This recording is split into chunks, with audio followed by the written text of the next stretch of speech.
అందరికీ నమస్కారం అండి. బాచీరావ్ ఆన్లైన్ కాంపిటేటివ్ గైడెన్స్ సెంటర్కి వెల్కమ్ అండి.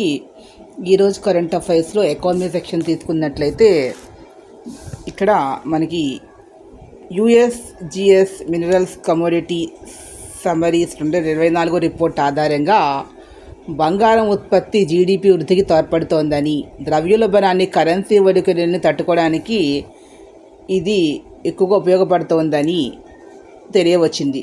భారత్లో అతిపెద్ద మొత్తంలో పుత్తడిని ఉత్పత్తి చేస్తోంది భారత్. 2023-24 ఆర్థిక సంవత్సరంలో భారత్ 150 టన్నుల బంగారాన్ని ఉత్పత్తి చేసింది.